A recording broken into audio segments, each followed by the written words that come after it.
Welcome to Manzil with Ansari.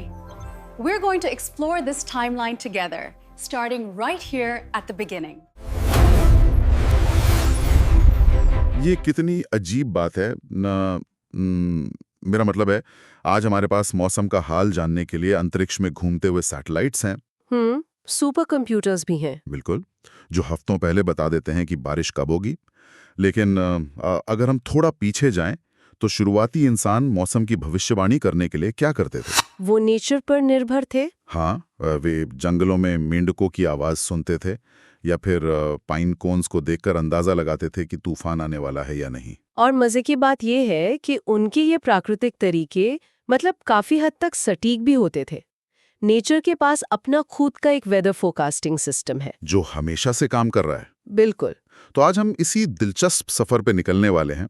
आज के इस डीप डाइव का आधार हमने एनसीईआरटी ग्रेड 7 के नोट्स और जो केवीएस या सीटीईटी जैसे टीचिंग एग्जाम्स की एजुकेशनल स्लाइड्स होती हैं वहां से लिया है। सही कहा। इन सब का जो कोर टॉपिक है वो एक ही है, मौसम यानी वेदर को समझना। लेकिन यहाँ मैं एक बात साफ कर दूं, हमारा मकसद इस डीप डाइव में किसी एग्जाम के लिए रट्टा मारना नहीं है। बिल्कुल नहीं। हम इन नोट्स में छुपे हुए मौसम के उन 5 अहम एलिमेंट्स को डिकोड करेंगे जो रोजमर्रा के जीवन को चलाते हैं।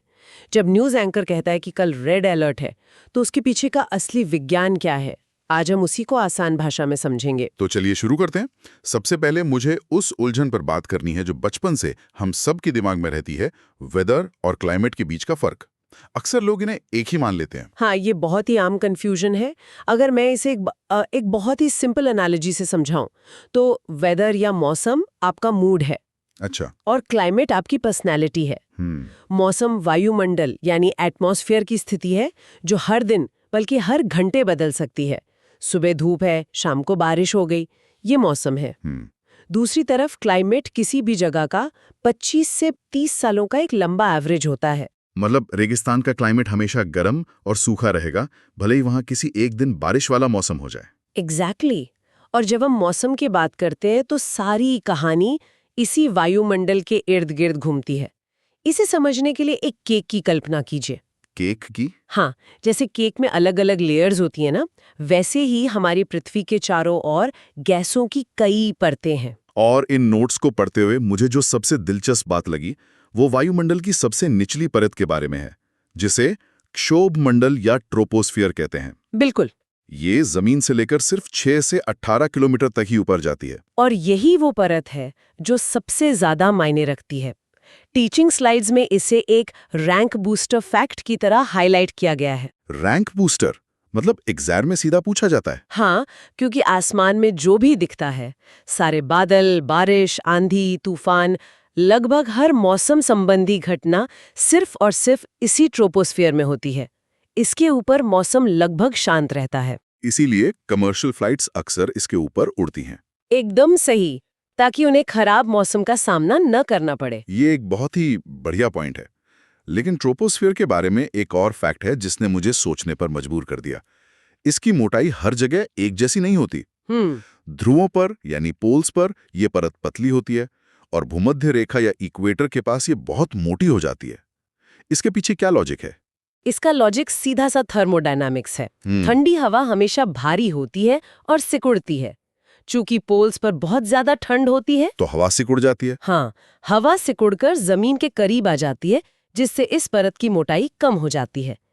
इसके उलट इक्वेटर के पास काफी गर्मी होती है। गर्म हवा हमेशा हल्की होती है और ऊपर की तरफ फैलती है। इसी फैलाव के वजह से ट्रोपोस्फियर इक्वेटर के पास ज्यादा ऊंचाई तक जाता है। ये तो पूरा साइंस हो गया। लेकिन अगर हम वापस उन शुरुआती इंसानों और जानवरों की बात करें तो नेचर के पास इन हवाओं और बादलों को पढ़ने का अपना अलग ही तरीका है। बिल्कुल। नोट्स में नेचर सिग्नल्स के कुछ ऐसे उदाहरण हैं जो वाकई हैरान करते हैं। हाँ, जानवरों की जो सिक्स्थ सेंस होती है ना, वो कमाल की होती है।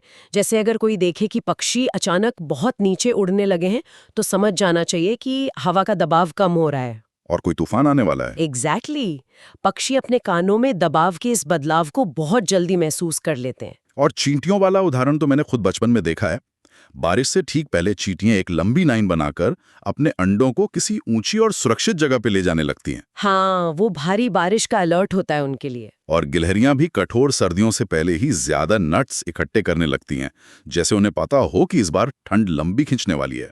लेकिन इन सब में सबसे साइंटिफिक उदाहरण पाइन कोन्स का है। हाँ, वो जो देवदार के पेड़ों पर लगते हैं। सही कहा। नोट्स में इसे एक असर्शन रीजन सवाल की तरह दिया गया है। एग्जाम में ये अक्सर आता है। इसका मैकेनिज्म बहुत स्मार्ट है। पाइन कोन्स बेसिकली एक नेचुरल ह्यूमिडिटी सेंसर की तरह काम करते हैं। वो कैसे? जब हवा में नमी बहुत ज्यादा होती है, जो कि बारिश आने का संकेत है, तो पाइन कोन्स पूरी तरह से बंद हो जाते हैं। अच्छा, ताकि उनके अंदर जो बीज हैं वो बारिश से खराब ना हो जाएं? बिल्कुल, यही उनका डिफेंस मैकेनिज्म है। और जैसे ही मौसम वापस सूखा होता है, हवा में नमी कम होती है, वो अपने आप खुल जाते हैं, ताकि हवा उन बीजों को दूर तक उड़ाकर ले जा सके। हाँ, और नए पेड़ उग सकें। भारत के कई ग्रामीण इलाकों में आज भी मानसून का अंदाजा लगाने के लिए ऐसे ही पारंपरिक तरीकों का इस्तेमाल होता है। नेचर का अपना एक ऑटोमेटिक सिस्टम है जो बिना किसी बैटरी के चलता है। लेकिन चूंकि आज हम मॉडर्न युग में हैं, तो अब हम मौसम को वैज्ञानिक नजरिए से देखते हैं। और इसे नापने के लिए 5 मुख्य एलिमेंट्स का इस्तेमाल होता है। चलिए सबसे पहले एलिमेंट पर आते हैं, जो रोज सुबह महसूस होता है, तापमान या टेम्परेचर। तापमान बेसिकली ये बताता है कि हवा में कितनी गर्मी या ठंडक है, और इसे नापने के लिए थर्मोमीटर का इस्तेमाल होता है। जो न्यूज चैनल्स में बताते हैं कि आज का अधिकतम तापमान इतने डिग्री और न्यूनतम इतने डिग्री रहेगा, वो कैसे नापते हैं? उसके लिए एक खास मैक्समिन थर्मोमीटर यूज होता है।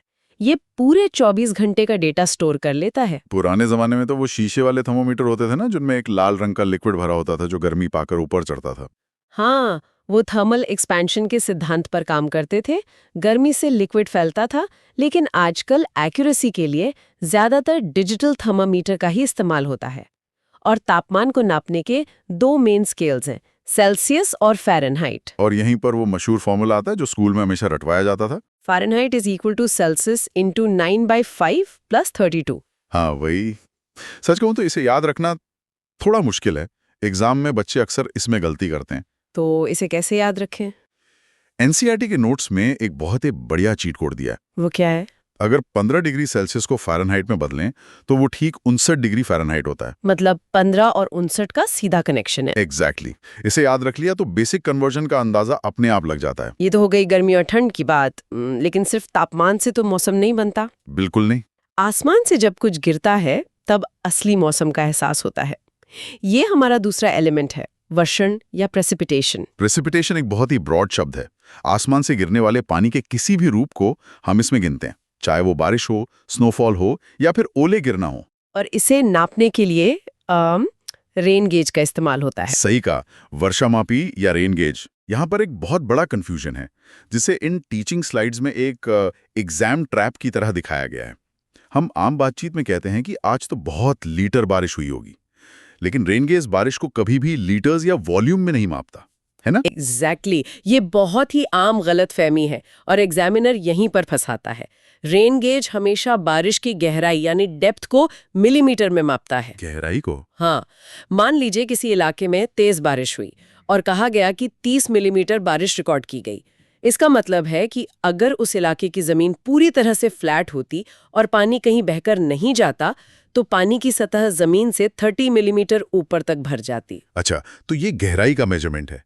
लेकिन इस रेन गेज को रखने के भी तो कुछ सख्त नियम होंगे। ऐसा तो नहीं कि इसे पेड़ के नीचे या बालकनी में रख दें? बिल्कुल नहीं। इसे रखने की जगह बहुत क्रिटिकल होती है।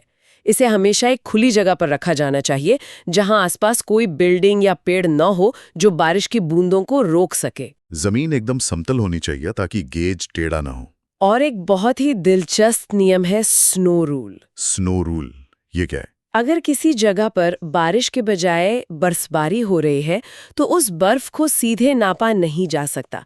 बर्फ हल्की होती है और ज्यादा जगह घेरती है। लॉजिकल है। इसलिए स्नो रूल के मुताबिक पहले उस बर्फ को पिघलने दिया जाता है और फिर उस पिघले हुए पानी को मिलीमीटर में नापा जाता है ताकि सही रीडिंग मिल सके। ये तो बहुत ही इंटरेस्टिंग है। चलिए अब मौसम के तीसरे एलिमेंट की तरफ मुड़ते हैं। ये एक ऐसी चीज है जिसे हम देख नहीं सकते। हाँ, पर महसूस कर सकते हैं। हाँ, तूफानों से पहले ये अपना पूरा असर दिखाती है, एटमॉस्फेरिक प्रेशर या वायुमंडलीय दबाव। इसे समझना बहुत आसान है। हमारे ऊपर हवा की कई परतें हैं और उन हवाओं का अपना एक वजन होता है। वही वजन जब हमारे ऊपर पड़ता है तो उसे हम एटमॉस्फेरिक प्रेशर कहते हैं। कई बार बारिश या आंधी से पहले जब हवा में एक अजीब सा भारीपन या सफोकेशन महसूस होता है तो वो इसी प्रेशर में हो रहे बदलाव का नतीजा होता है। बिल्कुल। और इसे गहराई से समझने के लिए नोट्स में एल्टीट्यूड रूल या ऊंचाई के नियम का जिक्र है। ये कहता है कि जैसे जैसे हम ऊंचाई पर जाते हैं हवा का दबाव कम होता जाता है और ऑक्सीजन का स्तर भी गिरता है। लद्दाख के खारदुंगला पास का जो उदाहरण नोट्स में है वो इसे एकदम क्लियर कर देता है। हाँ, खारदुंगला का उदाहरण बहुत ही सटीक है। वो जगह समुद्र तल से करीब 5600 मीटर की ऊंचाई पर है। अब इसे ऐसे समझिए, समुद्र के स्तर पर यानी जमीन पर हवा का नॉर्मल प्रेशर लगभग 1013 मिलीबार होता है। अच्छा। लेकिन जब कोई खारदुंगला के ऊंचाई पर पहुंचता है तो हवा की परतें कम हो जाती हैं और प्रेशर गिरकर सिर्फ 650 मिलीबार के आसपास रह जाता है। मतलब हवा का वजन लगभग आधा हो गया। यही वजह है कि जब लोग सीधे फ्लाइट से लेह पहुंचते हैं या ऊंचे पहाड़ों पर जाते हैं तो उन्हें चक्कर आने लगते हैं और सांस फूलने लगती है। एग्जैक्टली। कम प्रेशर का सीधा मतलब है कि हवा पतली हो गई है और हर बार सांस लेने पर फेफड़ों को पहले के मुकाबले कम ऑक्सीजन मिलती है। हमारी बॉडी इस अचानक हुए बदलाव के लिए तैयार नहीं होती। इसीलिए पहाड़ों पर एक्लिमेटाइजेशन यानी शरीर को नए माहौल के अनुकूल ढालने के लिए 1-2 दिन आराम करने की सलाह दी जाती है। और इस प्रेशर को नापने के लिए बैरोमीटर का इस्तेमाल होता है। इसकी रीडिंग तो मौसम की भविष्यवाणी के लिए किसी जादुई शीशे की तरह काम करती है। बिल्कुल। बैरोमीटर की रीडिंग बहुत कुछ बता देती है। अगर बैरोमीटर का कांटा धीरे धीरे ऊपर जा रहा है तो इसका मतलब है कि प्रेशर बढ़ रहा है और आने वाले दिनों में मौसम एकदम साफ और शांत रहेगा। लेकिन अगर रीडिंग अचानक तेजी से नीचे गिरने लगे तब तो छतरी और रेनकोट निकाल लेना चाहिए। अचानक गिरावट का मतलब है कि लो प्रेशर सिस्टम बन रहा है जो तेज हवाओं और भारी बारिश को अपनी तरफ खींचेगा। और अगर ये प्रेशर 1000 मिलीबार से भी नीचे चला जाए तो मौसम विज्ञान की भाषा में इसे डिप्रेशन कहते हैं। ये डिप्रेशन आगे चलकर बहुत ही खतरनाक साइक्लोन या चक्रवात का रूप ले सकता है। अब चूंकि हमने प्रेशर की बात कर ही ली है तो इसका सीधा कनेक्शन हमारे चौथे एलिमेंट से जुड़ता है जो है विंड यानी हवा। और इन नोट्स में हवा के चलने का जो बेसिक साइंस समझाया गया है वो बहुत ही मजेदार है। हवा का बहना असल में एक तरह का बैलेंसिंग एक्ट है। इसका एक गोल्डन रूल है जो कभी नहीं बदलता। हवा हमेशा हाई प्रेशर वाले इलाके से लो प्रेशर वाले इलाके की तरफ दौड़ती है। इसे एक एनालॉजी से समझते हैं। मान लीजिए एक कमरे में बहुत भीड़ है, लोग ठसाठस भरे हैं, ये हो गया हाई प्रेशर। ठीक है। और बगल वाला कमरा एकदम खाली है, ये हो गया लो प्रेशर। तो जैसे ही दरवाजा खुलेगा भीड़ वाले कमरे से लोग खाली कमरे की तरफ भागेंगे। और इसे नापने के लिए एनेमोमीटर का इस्तेमाल किया जाता है। मैंने देखा है कई मौसम केंद्रों पर एक खंबे के ऊपर 3-4 कटोरी जैसे मेटल कप लगे होते हैं जो गोल गोल घूमते हैं। हाँ, वही एनेमोमीटर है। हवा जितनी तेज चलेगी वो कप्स उतनी ही तेजी से घूमेंगे और ये मशीन किलोमीटर प्रति घंटे में हवा की स्पीड बता देती है। नाविकों और पायलटों के लिए ये डेटा बहुत क्रिटिकल होता है। बिल्कुल, कि हवा किस स्पीड से और किस दिशा से आ रही है। और डेली लाइफ में भी तो इसका बहुत असर होता है। गर्मियों में जो लू चलती है वो अपने आप में एक खौफनाक मौसम है। लू में तापमान तो ज्यादा होता ही है, लेकिन वो जो गर्म हवा का सीधा थपेड़ा चेहरे पर लगता है वो हालात को और खराब कर देता है। लू एक परफेक्ट उदाहरण है ये समझने का कि सिर्फ तापमान ही सब कुछ नहीं होता।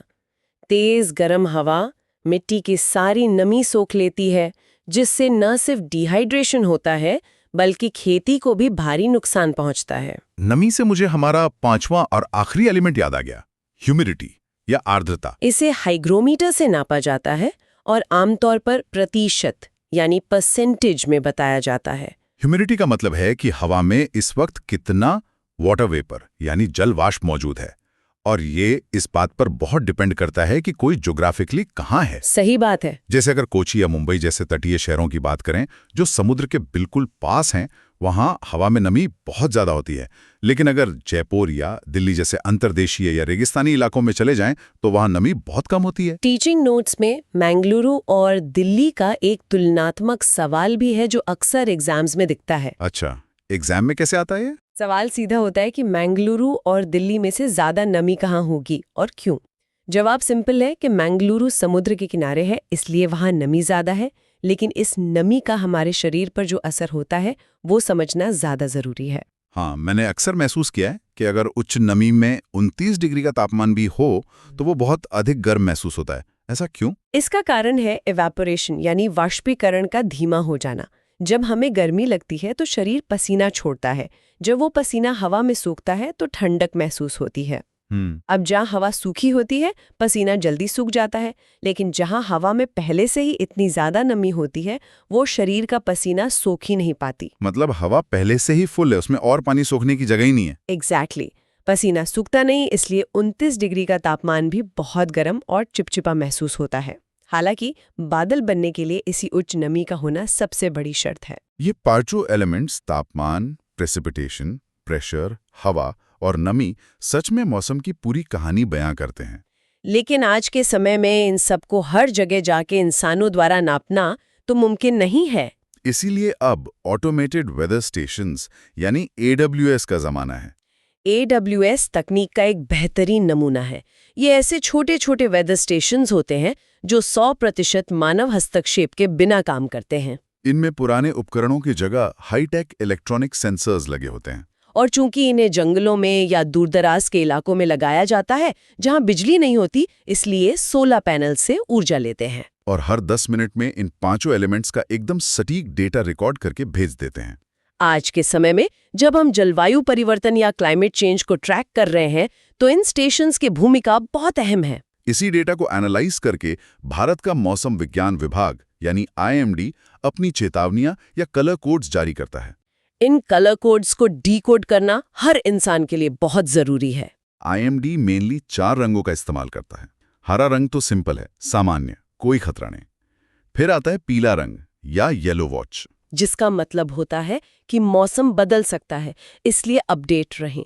लेकिन असली कंफ्यूजन ऑरेंज और रेड अलर्ट के बीच होता है। हाँ, जब ऑरेंज अलर्ट जारी होता है तो उसका मतलब है कि तैयार रहें। मौसम इतना खराब हो सकता है कि जीवन प्रभावित हो जाए, जैसे सड़कों पर पानी भरना। और सबसे खतरनाक होता है रेड वार्निंग। बिल्कुल, रेड अलर्ट का मतलब अब सिर्फ तैयार रहना नहीं है, बल्कि कार्रवाई करें। इसका मतलब है कि जीवन को गंभीर खतरा है, आपको तुरंत सुरक्षित जगह पर जाना चाहिए। तो चलिए इस पूरी चर्चा को एक ultimate match the following table की तरह क्विकली समराइज कर लेते हैं, जिससे एग्जाम में सबसे ज्यादा सवाल आते हैं। ठीक है, तापमान के लिए थर्मोमीटर, प्रेसिपिटेशन या बारिश के लिए रेन गेज, प्रेशर के लिए बैरोमीटर, हवा के लिए एनीमोमीटर और ह्यूमिडिटी के लिए हाइग्रोमीटर। इस ज्ञान का महत्व सिर्फ किसी टीचिंग परीक्षा में 2 अंक पक्के करने के लिए नहीं है, बल्कि अगली बार जब न्यूज में कोई रेड अलर्ट आए या कोई पहाड़ों की यात्रा प्लान करें तो ये बुनियादी समझ उनके बहुत काम आएगी। सही जानकारी हमेशा काम आती है। इसी बात पर सुनने वालों के दिमाग में एक गहरा विचार छोड़ के जाना चाहूंगा। वो क्या? अगर एक बैरोमीटर पर 950 मिलीबार की एक साधारण सी रीडिंग किसी बड़े और खतरनाक तूफान का संकेत दे सकती है, और आज AWS जैसे सिस्टम बिना इंसानों के से ट्रैक कर रहे हैं, तो जरा सोचिए।